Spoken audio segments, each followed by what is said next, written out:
오늘 하나님 말씀 히브리서 11장 32절부터 40절까지 말씀인데, 먼저 11장 32절부터 34절까지 말씀을 먼저 보면, 내가 무슨 말을 더하리요? 기드온, 바락, 삼손, 입다와 다윗과 사무엘과 및 선지자들의 일을 말하려면 내게 시간이 부족하리로다.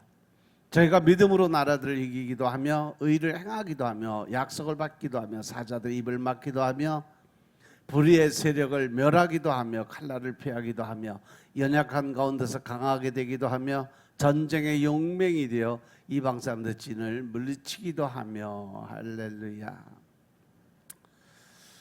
이 히브리서 저자는 믿음의 사람들이 많은 예들 중에 단지 몇 사람의 이름을 추가를 하죠.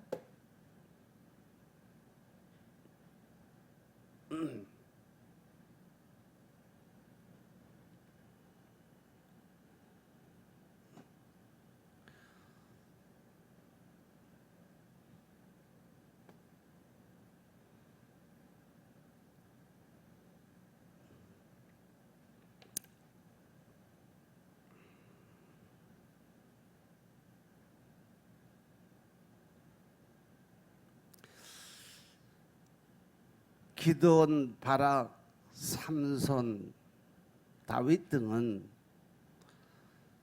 다른 나라들과 전쟁에서 믿음으로 하나님의 은혜로 승리를 했던 사람들이에요. 사무엘이나 다윗은 하나님 앞에서 의를 행한 자들이었어요. 또 다윗은 사무엘에게 왕으로 기름을 받은 지 거의 한 10년 후에 하나님의 약속대로 유다의 왕이 되었죠. 다니엘은 믿음을 지키다 사자굴에 던졌지만 하나님께서 사자들의 입을 막아주심으로 구원을 얻었고, 다니엘의 세 친구들인 사드락, 메삭, 아벳느고는 믿음의 절개를 지키다가 풀무에 던져졌지만 하나님께서 그것들을 그 불의의 세력으로부터 지켜주셨던 사람들이에요. 그리고 다윗과 엘리야는 사울과 이세벨의 칼날을 피하였고, 삼손이나 히스기야는 연약한 가운데서 강하게 됐어요. 기드온, 바락, 입다, 다윗, 그리고 요나단, 이 사람들은 믿음으로 이방인들의 군대의 진을 다 물리쳤던 사람들이에요. 그리고 35절부터 38절에 보면 여자들은 자기 죽은 자를 부활로 받기도 하고, 또 어떤 사람들은 더 좋은 부활을 얻고자 해서 악행을 받되 구차히 면하지 아니하였으며,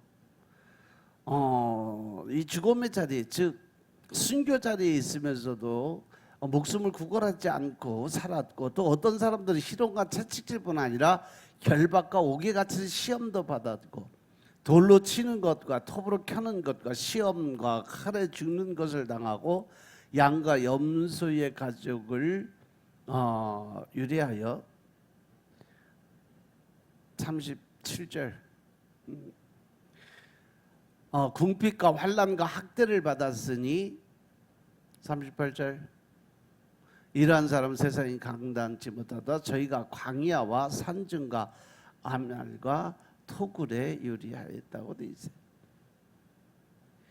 엘리야 때의 사르밧 과부는 자기 아들이 죽었다가 다시 살아나는 은혜를 체험했고, 또 엘리사 때에 수넴 여인도 그랬어요.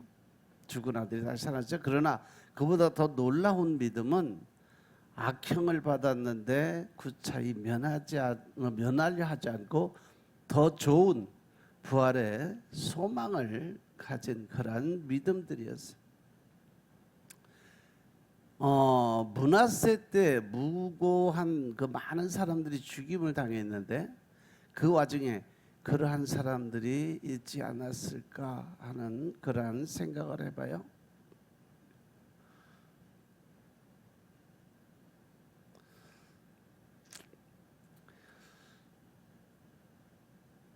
우리가 이 믿음 안에서 하나님을 바라볼 때 우리 믿음의 그 사람들이 살아가는 방법은 하나님을 어떻게 믿고 내가 어떠한 마음으로 하나님의 말씀에 순종하고 복종하느냐, 이것에 따라서 우리가 구원의 반열에 쓰고 또 지옥의 길로 들어가는데, 여기서 더 좋은 부활이라는 것은 죽은 자가 살아나는 현세의 부활과 비교할 때 그보다 더 좋은, 더 나은 내세의 영광스러운 부활을 가리키는 거예요.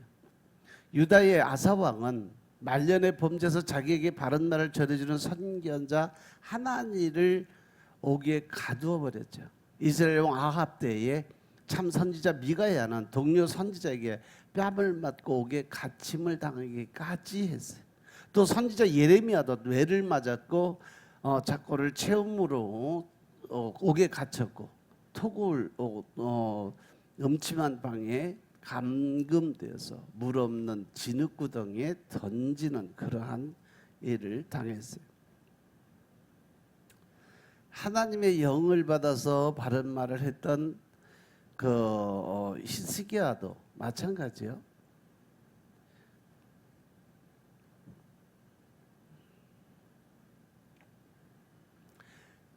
그래서 성경은 우리에게 이야기를 해요. 우리가 그리스도 안에 있기 때문에 새로운 피조물로 이제 태어난다고 얘기하는데, 그러면서 우리는 눈을 감고 자기 자신에게 한번 질문을 던져볼 필요가 있어요. 나는 예수 그리스도를 통해서 확실한 구원을 받았나 못 받았나, 아니면 내가 믿음 안에 서면서 하나님의 뜻대로 살고 있나 아닌가. 말씀을 따라 살아가는 삶이 과연 내가 어떤 삶을 살아가느냐에 따라서 그 삶이 변화된다는 거 명심하시기 바랍니다.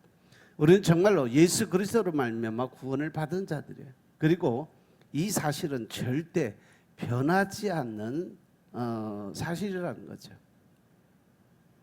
그렇기 때문에 이제부터 우리의 고민은 나는 왜 이럴까, 내가 왜 믿음이 없을까 하는 생각이 아니라 예수 그리스도로 말미암아 구원의 길 위해서 어떻게 믿음의 삶을 내가 살아갈 수 있을까라는 고민을 해야 될 때라는 거죠.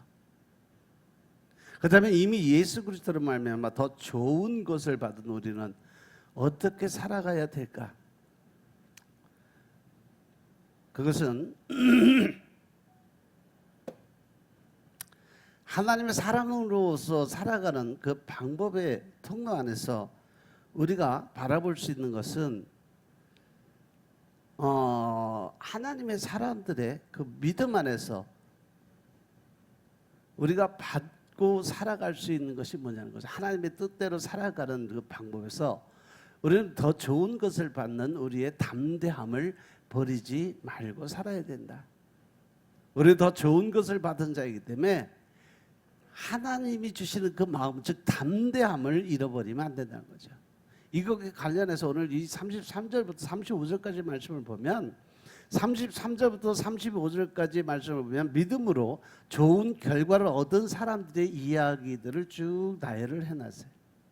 이 이야기의 주인공 32절에 나오는 자들은, 이들은 믿음으로 나라들을 이기기도 했고 의를 행하기도 하고 약속을 받기도 하고 사자들의 입을 막기도 하고 불의 세력을 멸하기도 하고 또 칼날을 피하기도 하고 강하게 되기도 하며 또 용감하게 되어서 이방 사람들을 물리치기도 하는 그러한 삶을 살기도 했어요. 그러니까 이들은 믿음으로 말미암아 자신의 힘으로는 상상조차 할 수 없는 놀라운 일들을 행하는 그러한 사람들이었죠.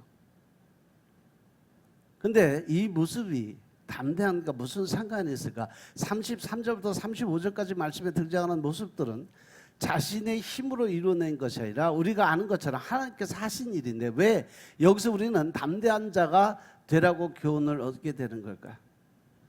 33절부터 35절의 말씀을 보면 믿음의 선배들이 믿음을 지키며 경험한 놀라운 일들을 쭉 이야기하고 있지만, 사실 이들은 모두 어려운 상황에 있었던 사람들이라는 거죠.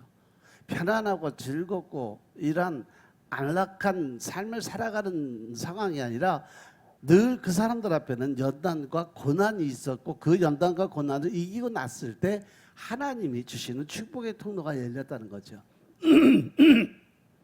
따라서 이 말은 반대로 생각하면 그 이전에 다른 나라의 침략을 받았고 의를 행할 수 없는 일을 겪었고 사자에 먹힐 수밖에 없는 상황에 놓이게 됐고 더 나아가서 불 가운데 던져져서 고통 속에 죽어갈 수밖에 없다는 것을 나타내는 거예요. 그러니까 믿음을 지켜내고 놀라운 경험을 하기까지 과정엔 그만큼의 어려운 고통과 연단이 있었다는 겁니다. 그러나 믿음의 선진들은 이러한 상황들을 믿음을 가지고 담대하게 나아가요. 나라가 망할 것 같은 상황이어도 또 의가 사라질 것 같은 상황이 와도 사자에게 먹힐 것 같은 상황이 찾아와도 하나님을 붙잡고 담대하게 나아갔다는 거죠. 사실 이런 모습 우리에게도 찾을 수 있어요. 여러분들은 어떠한 때에 하나님을 가장 많이 찾을까? 내 앞에 어떤 문제가 있고 힘들고 어려운 문제가 있을 때 또 막막할 때 가장 어려운 고난이 닥쳐왔을 때 우리는 무릎 꿇음이 이루어져요. 아주 간절한 마음으로 하나님을 찾아요. 그런데 말씀을 보면요, 믿음의 선지들도 똑같이 그랬다라고 말씀하세요.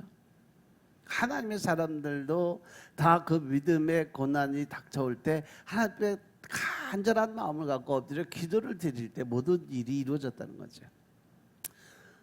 이 사람들도 우리처럼 힘들고 어려운 상황이 찾아올수록 더욱 하나님을 찾고 하나님께 매달렸던 사람들. 단지 이들이 믿음의 선지라고 불릴 수 있었던 이유는 그 어려운 상황 속에서 하나님을 찾고 매달리는 것은 끝나지 않고 하나님이 하실 것이라는 확실한 믿음을 가지고 끝까지 따라갔다라는 얘기예요.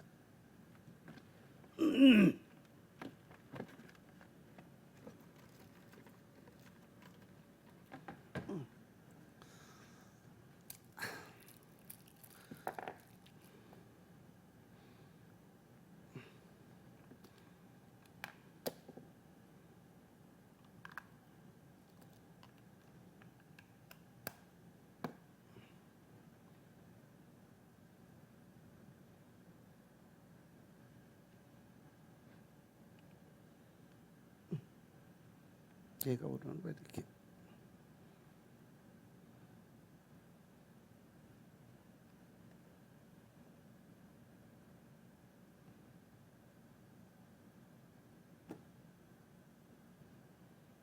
말을 안 듣네.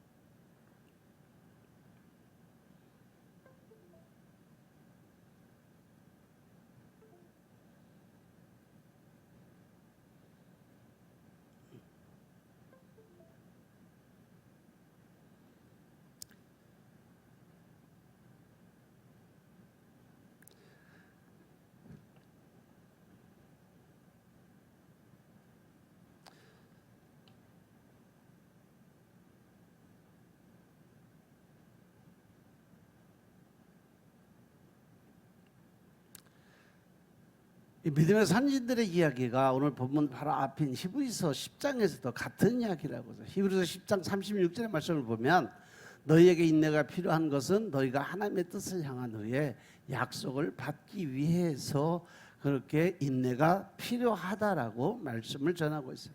하나님은 인내가 필요한 이유에 대해서 하나님의 약속하신 것을 받기 위함이라고 이야기를 합니다. 그래서 이들은 보이지 않고 잡히지 않아도 하나님이 약속하신 것을 받기 위해서 끝까지 인내하고 참고 기다렸다는 거예요. 그렇다면 우리는 왜 끝까지 인내의 삶을 살아야 될까? 우리의 믿음의 선진들과는 다르게 약속된 것을 우리는 이미 받은 자들인데 이 힘든 길이라는 것을 알면서도 왜 우리는 믿음을 지키고 나가야 될까?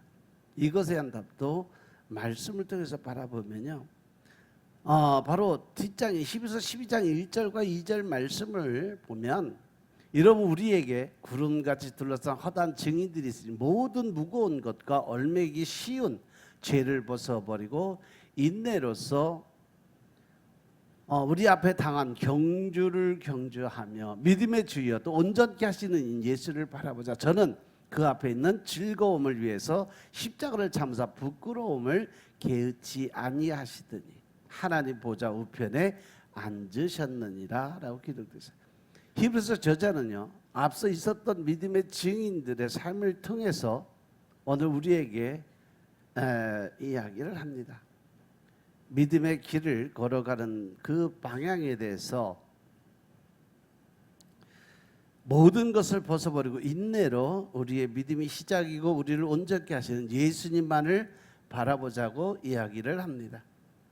따라서 우리가 더 좋은 것을 받은 자로서 끝까지 충성되게 살아갈 수 있는 방법은 오직 말씀을 바라보고 하나님의 뜻을 세워가는 그러한 삶을 살아가야 된다는 거죠.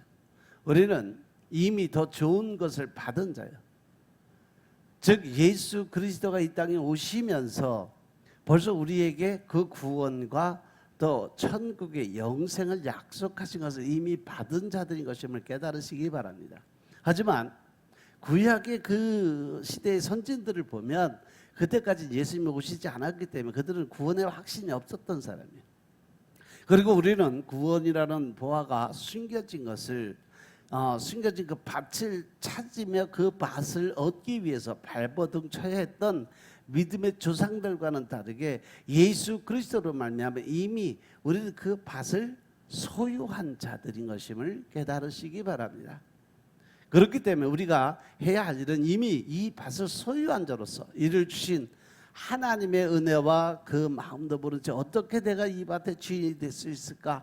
내가 그러한 자격이 있을까라는 이러한 생각을 하거나 또 옛날처럼 엉뚱한 곳을 향해 가는 그러한 삶이 아니라 주님 주시는 담대함과 인내를 통해서 구원의 소망을 이룰 수 있는 삶을 사시길 주의 이름으로 축원합니다.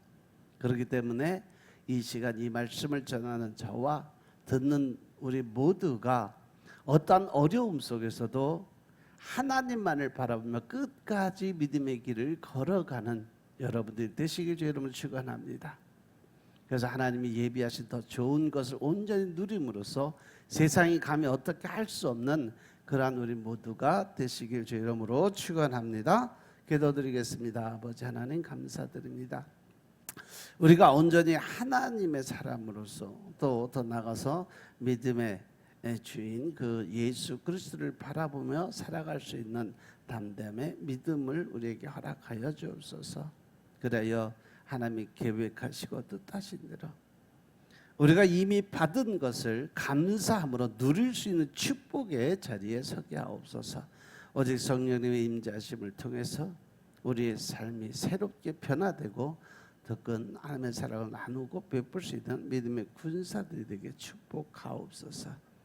모든 말씀 우리 주 예수 그리스도의 이름으로 감사드리며 기도드려서 옵나이다. 아멘.